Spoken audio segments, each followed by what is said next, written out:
Well, hello, I'm Kevin Rudd. I'm President and CEO of the Asia Society. This is our original content series. It's called Asian Americans Building America.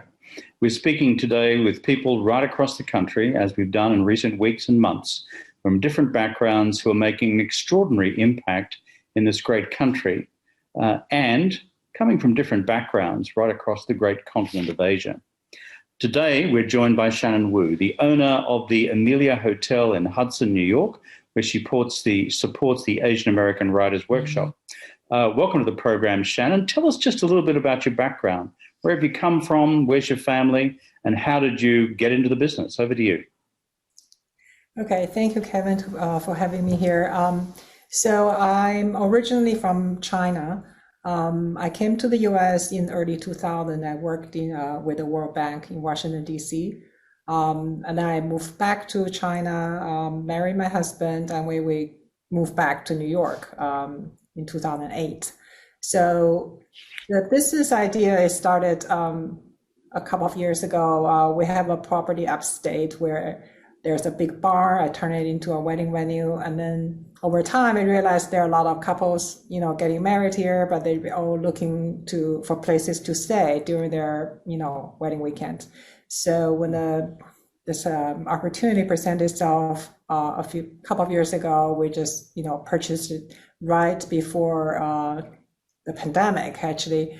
But we did some renovation of the property, and we started operating last June. So Hudson is a really happening town in the past a decade, but really through the last few years, it's just a lot of activities, like a lot of good restaurants, shopping, antiquing. Like, people just love the town. So I feel really fortunate to be a part of it. So yeah, that's how That's terrific. So you went from the World Bank back to Beijing to becoming an entrepreneur. That's kind of interesting. And I like the way you've identified a business opportunity and people getting married. And my experience of most weddings in the United States, like my country, perhaps like China as well, is that when they have a wedding reception, they tend to drink a little bit. If you've been drinking for a little bit, guess what? It's far better to be able to stay where you are and being able to sleep it off the next day. So good on you for identifying the business opportunity. What's your take on anti-Asian sentiment, which we're seeing across the United States at present? How do you perceive it? How have you experienced it yourself? So, I mean, I haven't really personally experienced a lot of, there's no incident that I experienced personally, but obviously it started 2 years ago when the pandemic started. We started hearing a lot of this incidents, and I hear, my parents live in Queens, so they're a little bit afraid of going out. They stopped taking the subway. Especially even now, the pandemic is almost over, but they still, worried. It's not about getting the virus. It's more about, whether they're going to be pushed off the platform. So it just really unfortunate. I mean, when I was working in Washington, this is, almost 20 years ago, and I never, like, race is not really something like always on my mind, because I think partially because I'm from China, it's a very homogeneous society, so I never experienced like discrimination because we're basically all the same. So, but I worked in human resources at the World Bank, so the diversity inclusion is a big thing. So over time, I started to more aware of the racial discrimination. And then obviously in the past few years, there's more talking about identity, about the Black Lives Matters, the movement. So I personally just become more aware of the issues. Even though I haven't experienced anything, but it just like when you read in the newspaper, all the different attacks on Asian people, it's just hard not to feel personal. Yeah. about this. So yeah, so I think that's one of the reasons I start working with Asian American Writers Workshop to try to bridge the gap, or make people to understand each other more. Let's talk about that a bit, because your experiences as you've described them are unfortunately all too common. You spoke about your folks being anxious about being on the subway. I was talking to someone of Chinese extraction the other day who was concerned about actually taking the subway, not the subway, I should say, the Acela from Washington to New York. And they explicitly asked if they could travel with a Caucasian colleague in order to feel safer. And I thought, that's pretty bad that we've got to that. So tell us about what you're trying to do with your writers' workshop. It sounds like a great idea. What is it, and how far have you got with it? So I reach out. Well, I have a poet stayed at the hotel over the summer last year. Poet. A poet, African American poet, and then we start talking, and I said, "Oh, maybe I should have you have a book reading," that. So, but with that particular poet, we didn't get to do it. But talking with her just inspired me to think about in that aspect. So I did some research and found this Asian American Writers Workshop. I think, I'm Asian and I would like to do more in this, area. So I reached out to them, and then they're very responsive. And then we started working together, see how can we put this a series together. I mean, I read, a few. I mean, I'm a reader, but I haven't read as many as Asian American books, and I start looking for more. And then there are just so many emerging writers or already established writers. So, and then the workshop worked with many of them. So we started putting a list together. We try to get a variety of, background of the writers. So when people talk about Asians, as if we're all the same, but we really are very different. Even just from skin color or the cultural background, like the food we eat, they are just so different. So we're trying to find different writers to represent the Asian community. I mean, and then to give people more understanding of the different culture and the different experiences that Asian American have in this country. Well, you're so right about the whole notion of being, quote, Asian. Asia is a term of geographic convenience used by a bunch of Europeans who couldn't think of anything better. And so Asia, of course, means effectively the East, coming from the Latin. Means east of where? Means east of Europe. So that includes anything and everything from, frankly, Palestine to Tokyo, south to the Indian subcontinent, and probably north into Central Asia. I often think that the only common feature of the countries and civilizations of Asia is that white folks and Europeans gave them all a really hard time at various stages of their history. So it's like a common colonial experience in many respects rather than anything else. So I take your point about diversity. If I think about what are the commonalities between Chinese literature, even Japanese literature, yes, they are there. But you know something? Distinctions are huge. Chinese literature and traditional Indian literature, vast differences, including the religious traditions. Tell me this.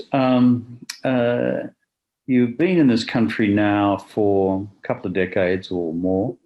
Have you become an American citizen? Yes. Yeah. Are you proud to be an American? How do you feel about that? The day I got my naturalization ceremony, I actually had a a small dinner party, invited a few friends, and one of the friend who's not a pianist, but she's like almost like a pianist. Then she played the national anthem. We all sang it. It was a very happy day. And then I voted for the first time. It was 2012. The first election. I feel very proud of it. So I mean, overall, it's obviously I'm still Chinese, even though I don't have Chinese passport anymore, which is it's not allowed. I still feel quite connected with China. I try to take my kids back, every year or every other year. So I actually feel more American now in terms of politics. I just feel like China now is a little going backwards in terms of political tradition, in terms of democracy, openness to the world. But I think my ideas, when it comes to government, in terms of what is a sovereign state, whether people should have the rights to choose their leaders, to choose whether they're an independent country, that is more westernized, I think, than the not traditional, but like if I ask my classmates or former colleagues about certain issues, I think we will have very different opinions. So that's why I don't talk about that anymore. No, that's fine. I've spent a lot of time in China myself. I understand the different views on. Did it feel good going into the ballot box for the first time and casting a vote? Say it again. Did it feel good the first time you went into the ballot box? Yeah. Cast a vote? Yeah. Yes, I try to get like my sister. She became an American citizen as well, and then she just like not paying attention, didn't vote. When I asked her about the primary, which is in 2018, I said, "Did you go to the primary? Did you vote?" She said, "No, I don't know. I didn't." She didn't even know. So I think it's I think that's another thing. I hope Asian Americans I know they are changing, and I hope they get more involved in politics. It almost feels like, okay, it's not really my business kind of thing. As long, I think as the first, I don't really have the data, but I think it's certainly more second generation Asian American, growing up in the country, more and more of us. Yeah. So I think that should make a difference, like Michelle Wu in Boston become a mayor. So it's really, I hope the next generation will get more involved in the... Yeah, no, we've seen more and more of that. And yes. I think it's one of the greatest, healthiest developments. I think it's good for our Asian American communities to understand a very simple principle. All of us in this country, the United States, are immigrants, except for Native Americans. They were here first. They were here for a very long time before anybody else. And that's a separate debate. But everybody else is an immigrant. In the case of African Americans, forced immigration through slavery. So the idea that any particular ethnicity has any particular claim on this republic, I think, is just wrong. Everyone has an equal say, an equal place, and an equal vote. Lastly, Shannon, tell me about this. You've reflected on this a lot. You've talked about your parents.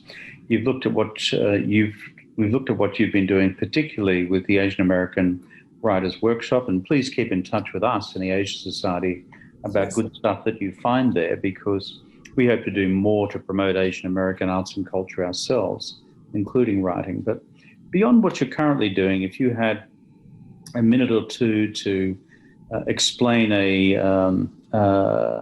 or to put an idea in the heads of other Asian Americans who will be watching this program, what can they do in their communities to help roll back this recent trend of the last couple of years around Asian American hate crime, what practical ideas come to your mind that others in the Chinese American community, the Asian American community could come up with? Well, I think in Asian, it's a perception, but there's some truth to it. Like we're more keep it to ourselves, keep things to ourselves. We don't really speak up as much. I think it just everybody should just not be afraid of talking to other people, to tell people around you the ideas. I mean the how do you feel about things and how you politically or racially. It just it's I don't know. It just I think I'm more outspoken than some other people.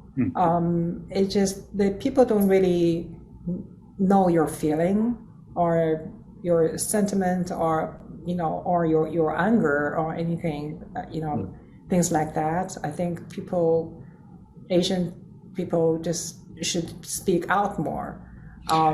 It's like for example, I think people start get really angry about the specialized high school issue in New York City, and people started protest, like all the parents, because they really affect them deeply about their children's future. So they're more involved. But I think for things not related to them, but it's just related to Asian community as a whole, I mean, we should all get involved rather than just sit back. I think you've got some really important advice there, which is to speak up. A lot of Asian Americans or newly arrived immigrant communities think that the best thing that they can do is "闭嘴," just shut up. And because you've relatively recently arrived, and you don't want to make trouble. Right. And I get that, even though if you've been on the receiving end of trouble. Whereas I think in our democracies, and this country, the United States, despite its challenges, is still a great democracy. Everyone's got an equal voice, and encouraging, as you've just done, Asian Americans to speak up about their experiences. It's part of taking it out of the shadows and into the light, taking this problem of Asian American hatred out of the shadows and bringing it into the light. So hopefully those who view this program and who hear your words of wise counsel will form a view that, that Shannon lady, she set up an Asian American writers workshop. If she can do something like that, I can do an Asian American cooking class for my local community. Bring folks together, Caucasian, non-Caucasian, and begin to share and to be open and to normalize this entire discussion. I think that's what's really important. So, Shannon Wu, thank you so much for being with us today. We've really appreciated your using your place of business as a platform and an opportunity to amplify Asian American voices, new authors, new writers. That's a lot of fun. That's good stuff. My name's Kevin Rudd. I'm from the Asia Society. Thank you for joining us. Thank you for having me.